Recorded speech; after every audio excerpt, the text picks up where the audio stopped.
Bismillahirrahmanirrahim. Assalamualaikum warahmatullahi wabarakatuh. Innal hamdalillah nahmaduhu wa nasta'inuhu wa nastaghfiruh wa na'udzu billahi min shururi anfusina wa min sayyiati a'malina. May yahdihillahu fala mudilla lahu wa may yudlil fala hadiyalah. Asyhadu an la ilaha illallah wahdahu la syarikalah wa asyhadu anna Muhammadan abduhu wa rasuluhu la nabiyya ba'd. Qala Allah ta'ala fil Qur'anil Karim, a'udzu billahi minasy syaithanir rajim. Bismillahirrahmanirrahim. Ya ayyuhalladzina amanu taqullaha haqqa tuqatih wa la tamutunna illa wa antum muslimun. Ya ayuhan nasu taqu rabbakumul ladzi khalaqakum min nafsin wahidah wa khalaqa minha zawjaha wa batha minhuma rijalan katsiran wa nisaa'a wattaqullaha alladzi tasaaluna bihi wal arham innallaha kana 'alaikum raqiba. Ya ayyuhalladzina amanu taqullaha wa qulu qawlan sadida yuslih lakum a'malakum wa yaghfir lakum dhunubakum wa may yuti'illaha wa rasulahu faqad faza fawzan 'azima. Fa inna asdaqal hadithi kitabullah wa khairal hadi hadi Muhammadin sallallahu alaihi wasallam wa syarrul umuri muhdatsatuha fa inna kulla muhdatsatin bid'ah wa kulla bid'atin dhalalah wa kulla dhalalatin finnar wal yaz billah. Ma'asyiral muslimin wa muslimat, hadirin wal hadirat, jamaah Masjid Utsman bin Affan rahimahullah jami'an. Alhamdulillah, bersyukur kita kepada Allah tabaraka wa taala yang masih memberikan kita nikmat sehingga kita masih dapat melaksanakan kewajiban kita sebagai seorang hamba, yaitu melaksanakan sholat maghrib secara berjamaah. Dan kembali kita melanjutkan pembahasan kitab, yaitu Muharramat Istihana Biha Katsirun Minan Nas. Siapa yang mengarang? Tiap minggu kita ini ngulang-ngulang. Siapa pengarangnya? Syekh Muhammad Shalih Al-Munajjid hafizahullah ta'ala. Nah, diingat ya, karena kita di sini membaca kitabnya, maka kita harus mengetahui siapa yang menulis kitab yang kita baca. 6. Sebelumnya kita membahas tentang sima'ul ma'azif wal musik. Apa artinya? Sima artinya mendengarkan. Al-ma'azif itu diartikan seperti kayak piano atau alat musik. Ya, banyak dia arti dari ma'azif. Syekh Shalih Al-Munajjid mengartikan di situ bisa apa kemarin itu, seperti rehab, kemudian seruling, kemudian gitar, piano, biola. Nah, ini namanya al-ma'azif.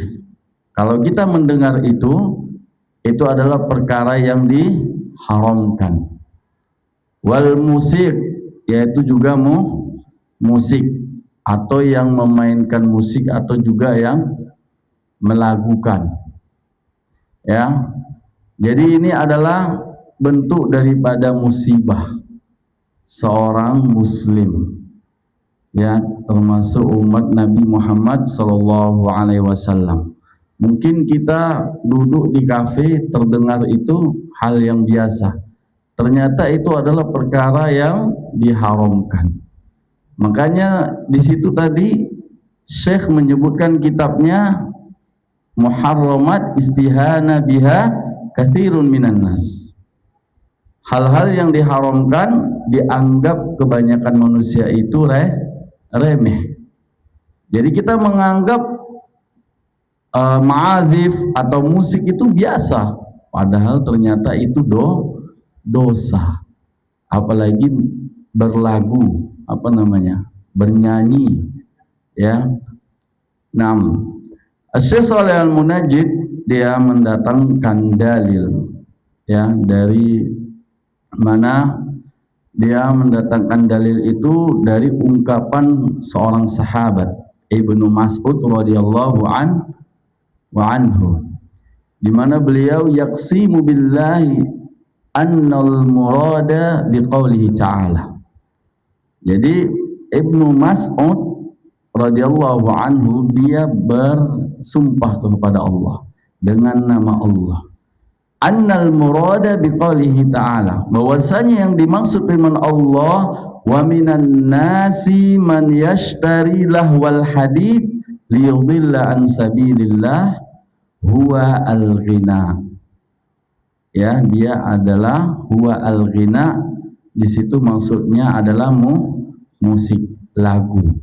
Jadi wa minan nas ini firman Allah, dan di antara manusia itu man yashtari, dia memainkan lahwal hadis, yaitu lagu, ucapan perkataan yang kosong, yang tidak ada nilainya di sisi Allah. Liyudilla an sabilillah, ternyata itu ucapan-ucapan itu adalah untuk menyesatkan manusia dari jalan Allah. Nah, itu di dalam tafsir Ibnu Katsir disebutkan huwa al-ghina, dia adalah berlagu, bernyanyi, ya, Indonesia Raya.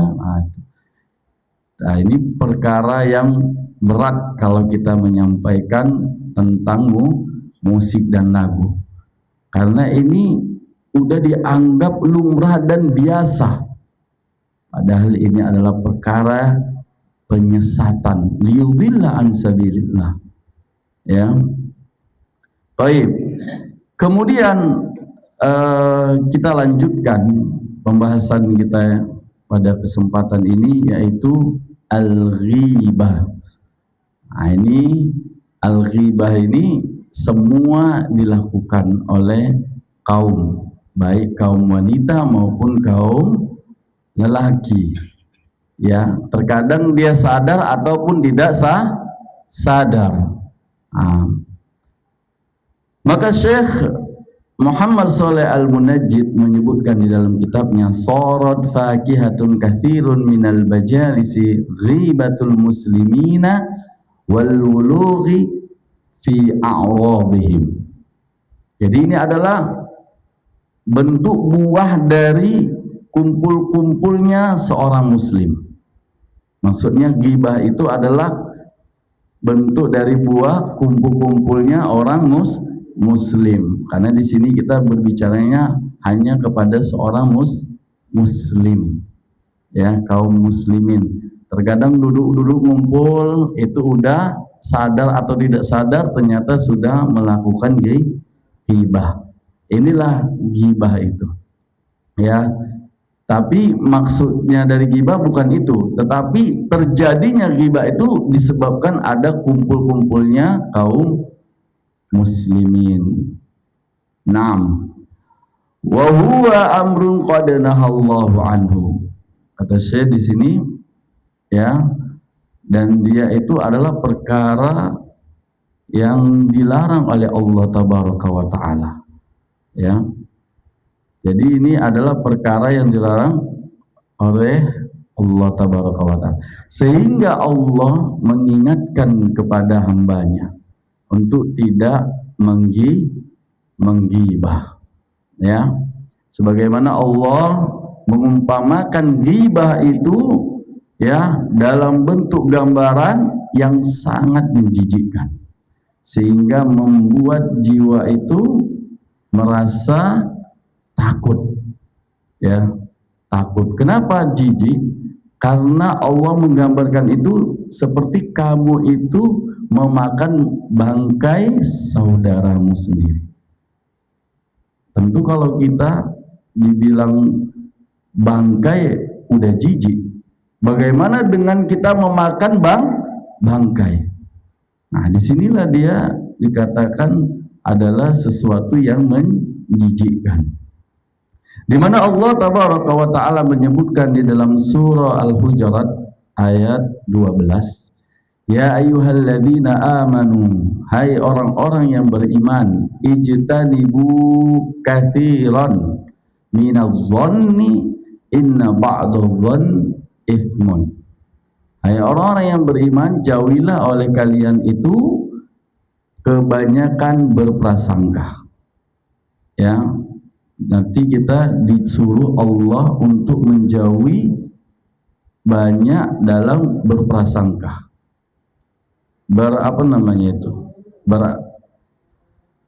Bersuzon atau apa gitu kan. Jadi bersangka-sangkalah, mengira-ngira.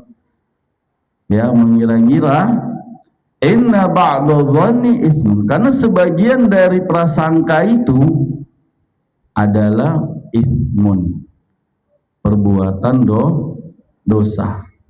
Ya, kalau sekali mungkin bersangka boleh, tapi kalau terus, maka dia menjadi bagian dosa. Nah, itu ya. Kemudian kata Allah, wala tajassasu, dan janganlah kalian itu mencari-cari kesalahan orang lain. Ya, mencari-cari kesalahan orang lain. Ya, di sini Allah melarang, wala yaghtab ba'dukum ba'dha. Nah, di sini dia masuk kepada pembahasan kita, dan janganlah menggibah atau menggunjing satu sama lain. Nah, ini dia larangan Allah Tabaraka wa Ta'ala kepada hambanya. Yang pertama apa? Menjauhi prasangka. Kemudian yang kedua, wala tajassasu, memata-matai. Apa nama mata-matai itu?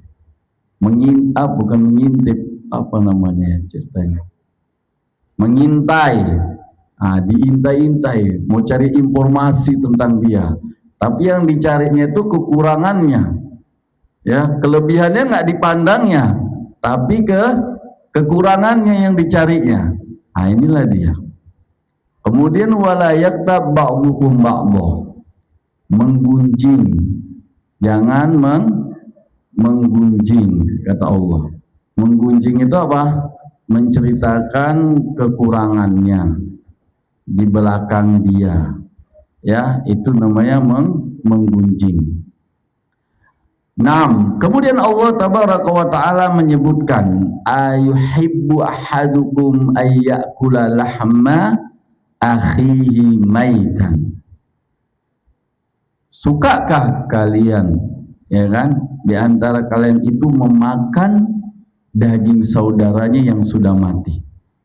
Maka tentu kita semua menjawab tidak.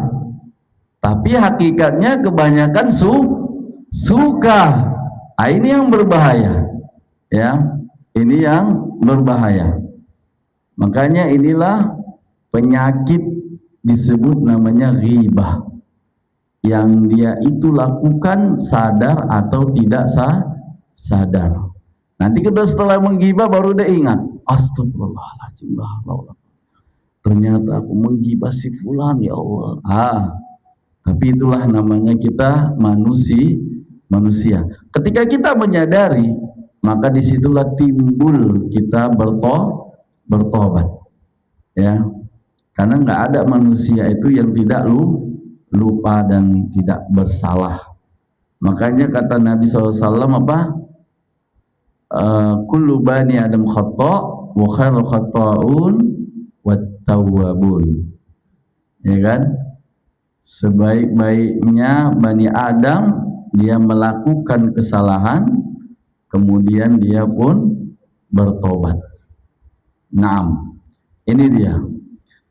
Kemudian ya, tadi kita lanjutkan fakarihtumu, maka tentulah kalian merasa jijik terhadap bangkai tersebut. Wattaqullaha innallaha tawwabur rahim. Dan bertakwalah kepada Allah, sesungguhnya Allah Maha penerima taubat lagi Maha penyayang. Nah, surat Al-Hujurat ini secara tidak langsung itu tegas melarang kita untuk berprasangka buruk kepada orang lain, kepada teman kita, kepada saudara kita, kepada istri kita, kepada anak kita, kepada kaum muslimin.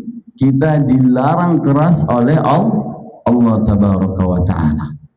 Kenapa Allah melarang? Karena Allah menyadari bahwa hambanya pasti akan melakukan sehari-harinya itu ghibah.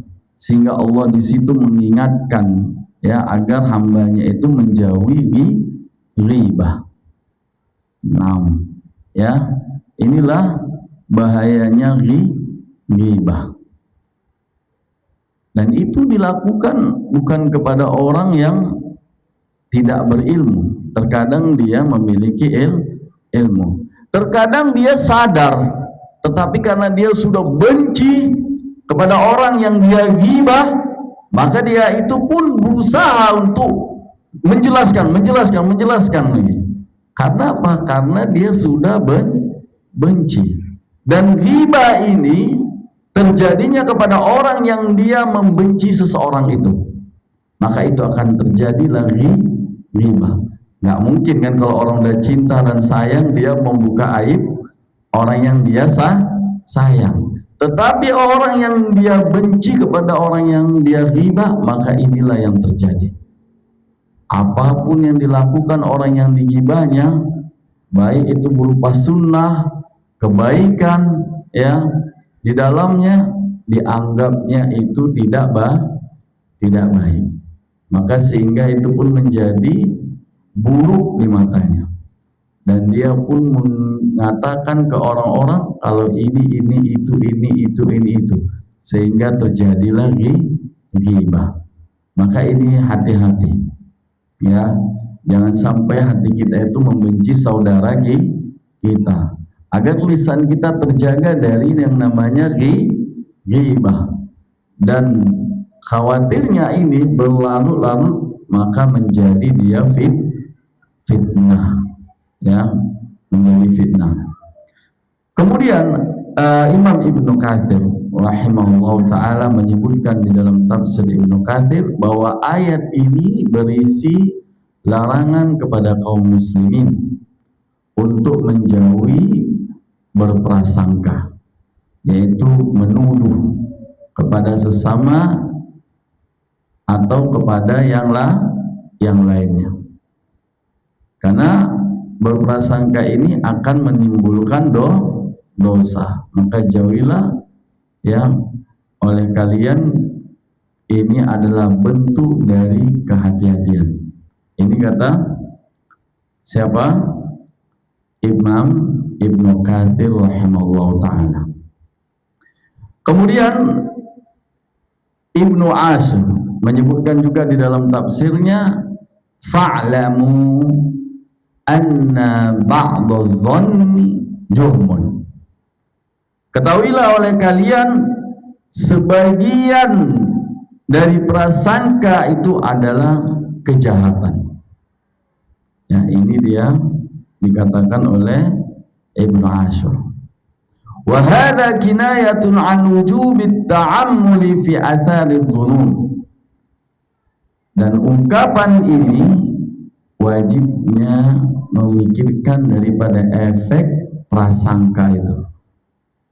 Ya. Liya'ridu ma tufdi ilaihi dhunun ala ma ya'lamunahu min ahkami syari'ati.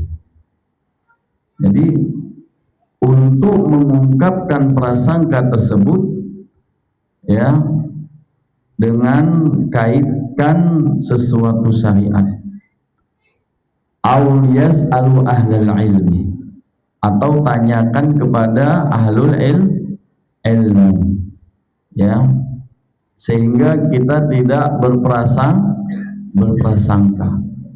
Setiap ya yang timbul ada zon, maka tanyakanlah kepada ahlul ilmu agar selamat. Karena bertanya kepada ahlul ilmu lebih selamat daripada ahlul ibadah. Seperti kisah daripada orang pembunuh darah dingin yang dibunuhnya 99 pertama, kemudian akhirnya dibunuhnya menjadi 100 karena dia bertanya kepada ahlul ibadah. Sementara ahlul ibadah tidak memiliki ilmu, dia taunya hanya beribadah, yakin dia beribadah kepada siapa, tetapi dia tidak memiliki ilmu. Nah, ketika dia bertanya kepada ahlul ilmu, maka dia pun selamat. Akhirnya dia pun dimasukkan ke dalam surga. Nah, inilah dia pentingnya kita bertanya kepada ahlul ilmi. Ala anna hadzal bayan al-isti'nafiyya yaqtasiru ala takhwifi minal wuqu'i fil ithmi. Jadi penjelasan ini merupakan dampak kekhawatiran terjerumus di dalam perbuatan dosa. Ya. Nah, ini yang dikatakan oleh Ibnu Asyur. Dan juga penjelasan dari seorang sahabat. Ya, siapa yang bernama sahabatnya? Umar bin Khattab radhiyallahu anhu. Apa beliau katakan? Wala tadhunnanna bi kalimatin kharajat min akhikal muslim. Janganlah kamu itu berprasangka terhadap perkataan yang keluar dari saudaramu muslim. Ya, jadi jangan kita sikit-sikit berprasangka atau beranalisa. Illa khairan, melainkan itu berprasangka yang baik. Ya, wa anta tajidulaha fil khairi mahmal. Ya, sedangkan kamu akan mendapatkan secara umum di dalamnya itu kebaikan. Maka inilah nasihat daripada ya Amirul Mukminin, yaitu Umar bin Khattab kepada rakyatnya, agar rakyatnya tidak berprasangka buruk. Ya. Nah, kemudian di dalam hadis yang lain diriwayatkan dari Abi Hurairah radhiyallahu anhu, di mana Rasulullah sallallahu alaihi wasallam bersabda, iyyakum wadh-dhanna fa inna dhanna akdzabal hadits. Ya, dari Abu Hurairah radhiyallahu anhu, dia berkata, Rasulullah sallallahu alaihi wasallam bersabda, jauhilah prasangka, karena sesungguhnya prasangka itu sedusta-dustanya perkataan. Karena belum tentu benar ataupun belum tentu salah, berarti dia dusta.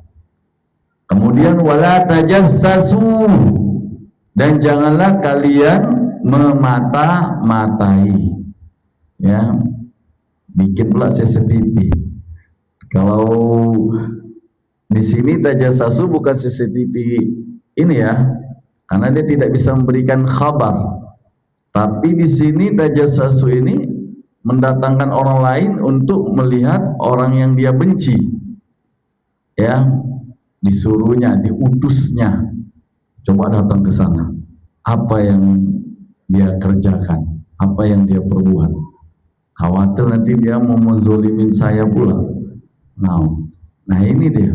Kemudian wala tahassasu, ya, setelah dia dilarang untuk memata-matai, dilarang juga dia untuk menguping. Tahassasu di sini artinya menguping, diperpanjangnya telinganya. Kalau telinga kita dipanjang nggak bisa kan, tapi telinga orang lain lah yang diutus. Ya, Itu sistem.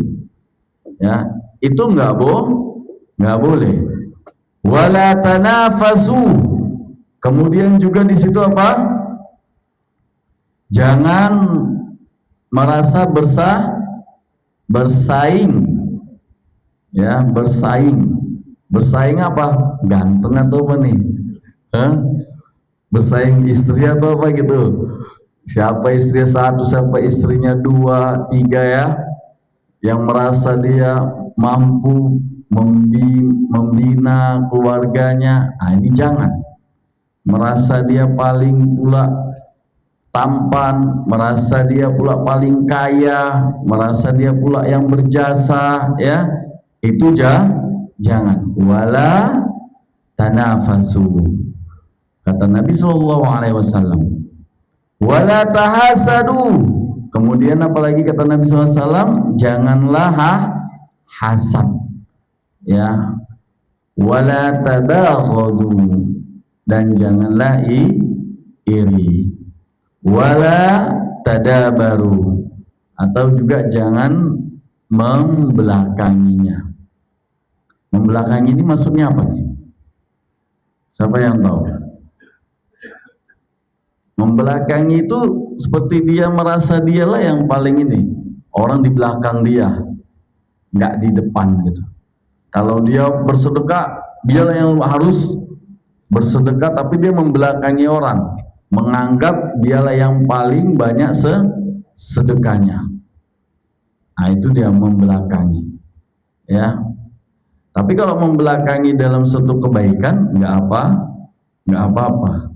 Tapi kalau di sini merasa dia yang paling, ini yang tidak boleh. Ya, wa kunu ibadallahi ikhwana, maka jadilah hamba-hamba Allah yang bersaudara. Ini ya hadis riwayat dari Abi Hurairah radhiyallahu anhu, dan Nabi SAW langsung yang menyampaikan. Artinya hadis ini marfu', ya. 6. Kemudian ya dalam permasalahan ghibah, ya, udah ajan belum? Yang dimaksud daripada wala yaqtab ba'dukum ba'dha, janganlah menggunjing sebagian kalian dengan lainnya. Di sini menurut Imam Ibnu Katsir tadi merupakan suatu larangan yang sangat keras, ya, yaitu maksudnya membicarakan orang lain, ya, baik itu bentuk fisiknya nanti di situ disebutkan atau sifatnya. Inilah yang dimaksud daripada ghibah, seperti yang termaktub di dalam hadis, ya, dari Abi Hurairah radhiyallahu an, di mana Nabi SAW ditanyakan oleh salah seorang sahabat, ma al-ghibah, apa itu ghibah? Kalau kita sekarang menjawab, apa itu ghibah? Menggunjing orang. Menggunjing ini apa maksudnya? Menceritakan aib. Kalau di sini disebutkan oleh Nabi SAW, dzikraka akhaka bima yakrahu. Kamu menyebutkan saudaramu, tetapi saudaramu itu tidak suka. Kebaikan yang diceritakan, tetapi saudara kita nggak suka, padahal itu kita kebaikan juga, itu ghibah nggak? Ghibah. Berarti bukan hanya kepada aib dia, tetapi yang dia merasa tidak suka. Kalau amalan ibadah dia disebut-sebut, kalau dia misalnya melakukan kebaikan kan, lalu dia bilang kepada temannya nih, kamu jangan ceritain ya, kalau aku udah bersedekah sama bapak itu, aku udah ini. Artinya kan dia sudah memberikan amanah kan, udah memberikan jangan disampaikan, ternyata dicerita-cerita, bapak itu masya Allah dia baik sekali, dia kemarin itu bersama aku pergi, dia bersedekah, menyumbang ini. Tapi hakikatnya dia itu nggak suka disebutkan itu, berarti itu ghibah, bukan hanya bentuk daripada kekurangan di dia, tetapi apa yang dia tidak suka. Ya, itulah ya bahayanya kita menceritakan orang lain. Terkadang kita menceritakan kebaikan dia, ternyata dia nggak suka dengan kita menceritakan kebaikan dia, maka ini jatuh ya kepada ghibah. Kemudian berkata lagi orang itu kepada Rasulullah SAW, afara'aita in kana fi akhi ma aqul. Ya, bagaimana pendapatmu wahai Rasulullah jika yang aku bicarakan ada padanya? Dia melakukan keburukan. Ya, apa keburukannya? Kalau mencuri, buruk nggak itu? Buruk, ya. Tetapi kalau dia mencuri, kita sampaikan, hati-hati, dia itu mencuri. Ini bukan ghibah, tapi itu namanya hidar. Nanti ada lagi, karena itu merugikan orang lain, ya kan? Ada yang akan dirugikannya. Tapi kalau dia misalnya main dadu, ya kan? Atau apalagi merokok, atau apalagi selain itu isbal celana dia, lalu kita ceritakan kekurangan dia, kita sebut-sebutkan, maka kita jatuh kepada ghibah, ya, karena dia nggak ada merugikan orang lain. Dia isbal, dia sendiri, ya kan? Dia merokok, dia sendiri. Apalagi main dadu, dia sendiri. Nggak ada dia merugikan orang lain. Ya, maka ini adalah ghibah apabila kita menyebutkan walaupun ada pada dirinya. Ya, apa kata Nabi SAW? In kana fihi ma taqulu faqad ihtabtahu. Jika itu benar yang ada pada dirinya, kau katakan tentang dirinya, faqad ihtabtahu, maka kamu telah menggibah. Nah, itulah dia ghibah. Wa illam yakun fihi ma taqulu faqad bahatta. Jadi kalaulah sekiranya itu yang engkau bicarakan yang di dalamnya tetapi itu tidak ada pada dirinya, maka kau telah melakukan apa? Fitnah. Allahu Akbar. Serba salah berarti kalau kita bicarakan orang, kan? Si fulan itu, ya kan, dibilang dia itu masya Allah itu orangnya tuh suka membantu orang lain, suka ini. Ternyata dia itu takut amalan dia itu disebut-sebut, tapi kawannya itu menyebut-nyebut, akhirnya dia nggak senang.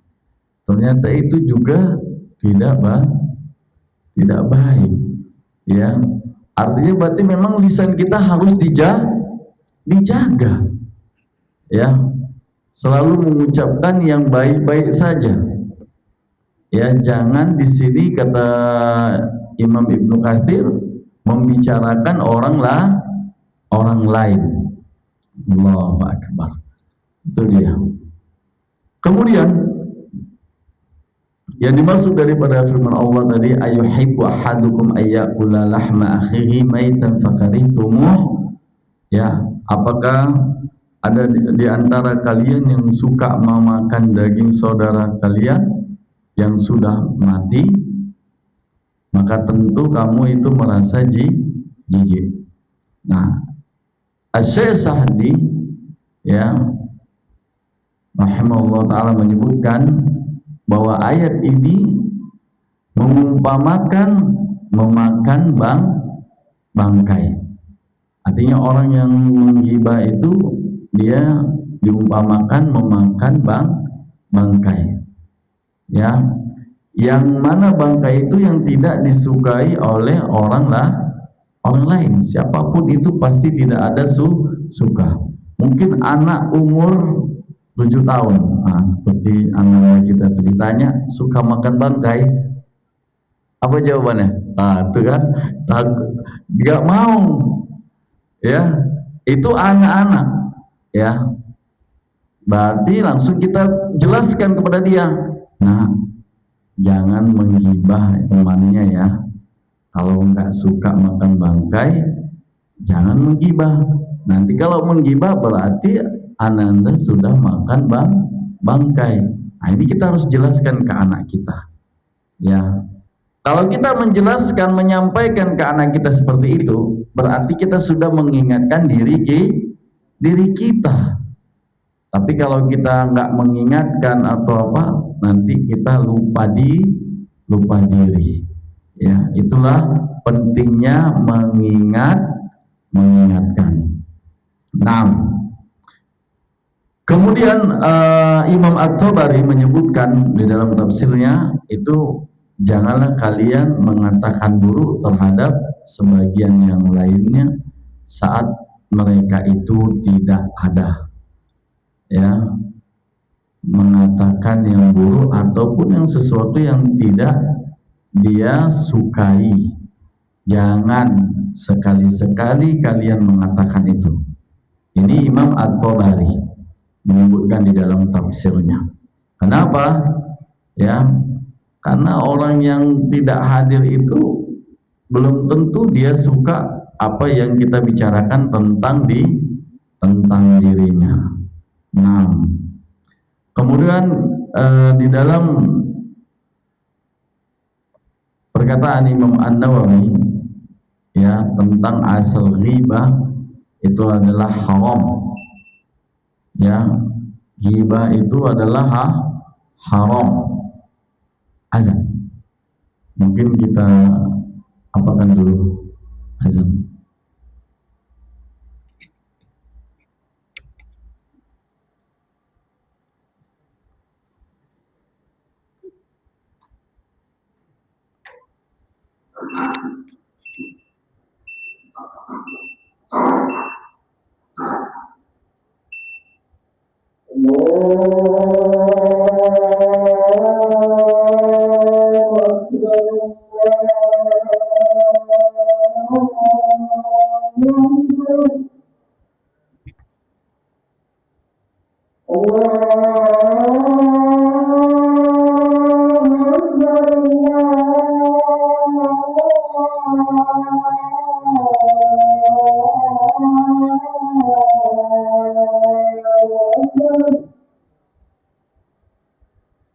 أشهد أن لا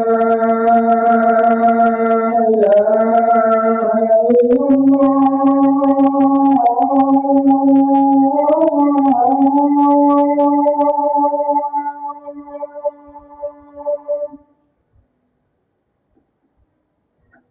أشهد أن لا إله إلا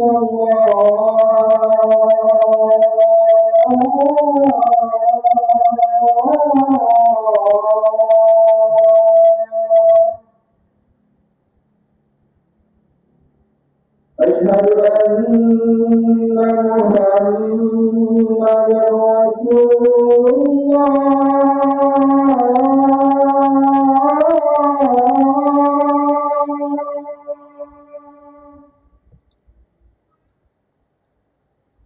أشهد أن محمدا رسول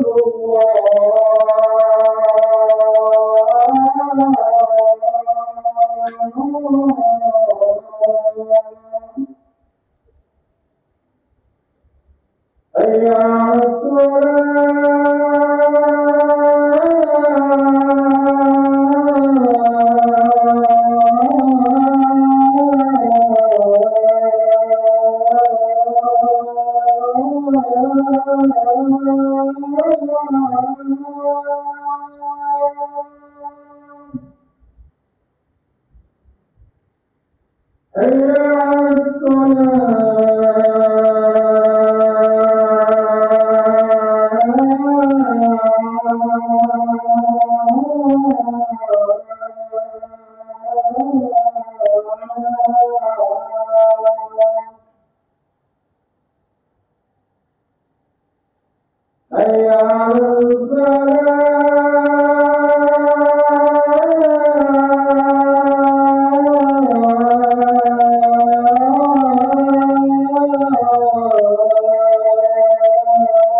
Nah, kita lanjutkan.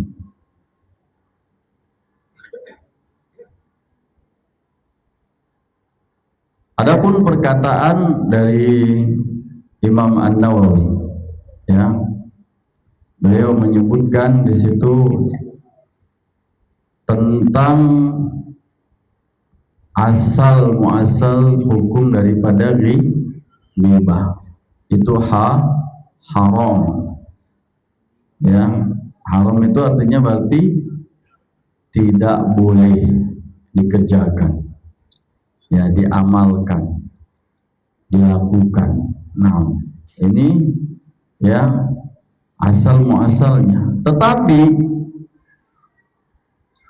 ada ya di situ pengecualian. Ada di situ pengecualian yang termasuk tidak ghibah. Apa yang pertama? Yaitu kezoliman. Kezoliman. Di mana kezoliman itu ya diperbolehkan kepada orang yang dizolimi. Kepada orang yang dizolimi. Jangan pula kayak kita ya, sebagian atau mungkin hampir mayoritas merasa udah dizolimi oleh pemimpin, ya, pemerintah.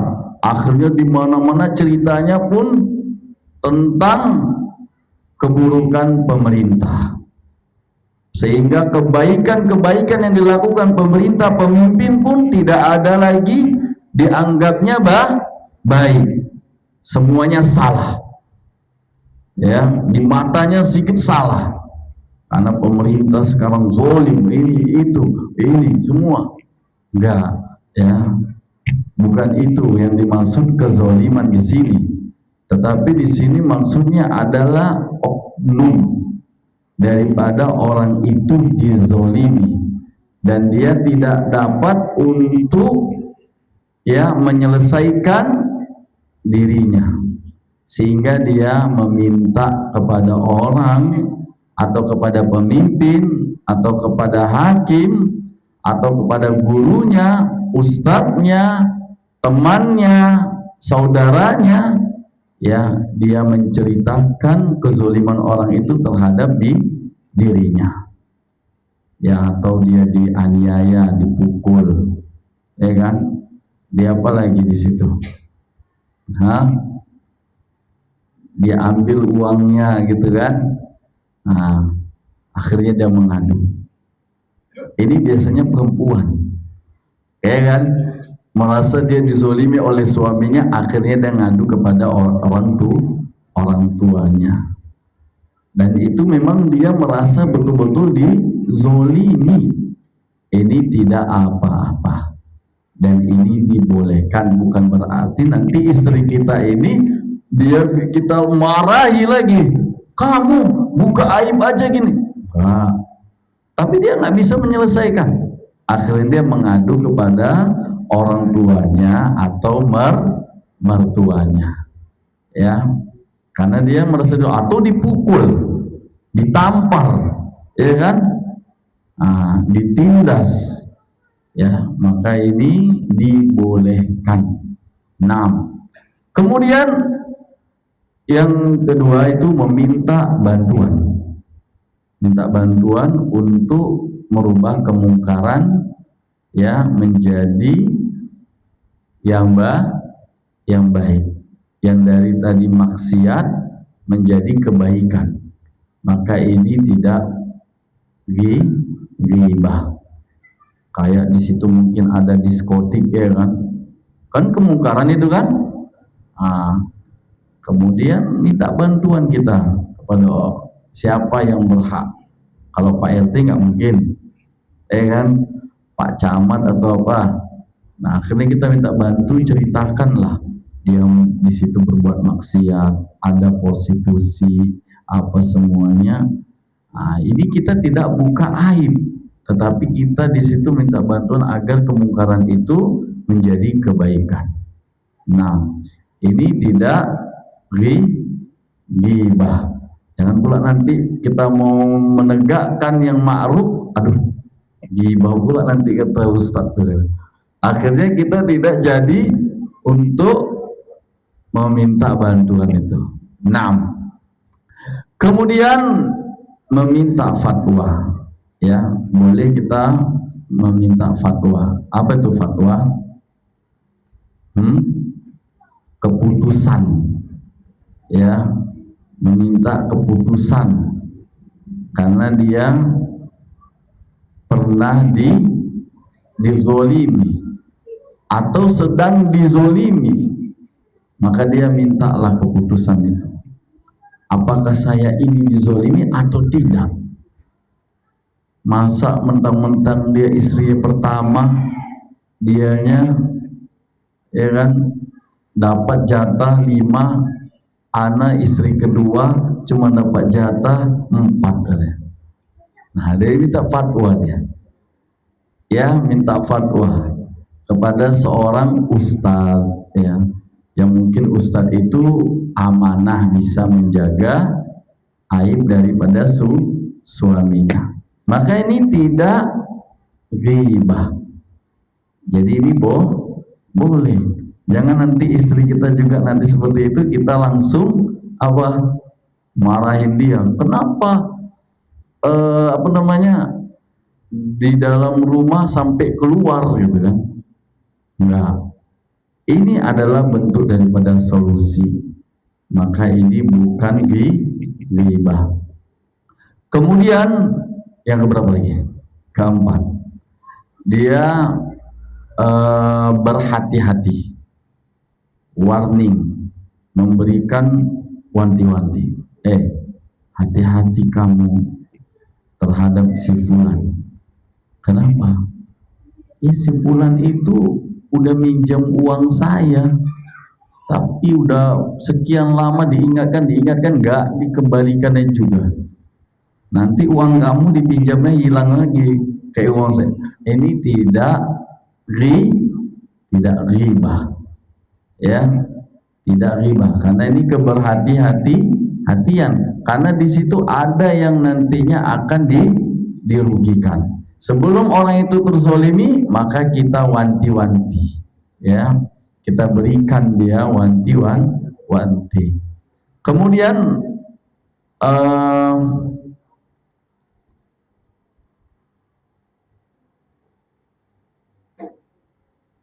yang dibicarakan itu ya jelas diketahui secara umum, bukan secara apa namanya sembunyi ya, tetapi udah umum, orang sudah mengetahui kalau dia itu suka malakin, kemudian dia apalagi suka merampok, curanmor atau apa gitu kan.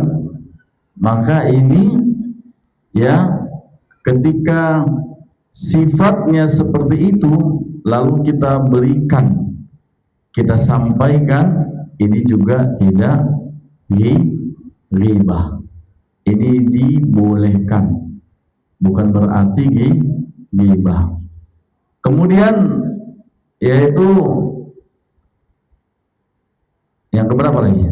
Keenam, gelar atau panggilan yang sudah sering dipanggil ya, tapi dengan jelas kondisi dan fisik dia juga seperti itu ya kan.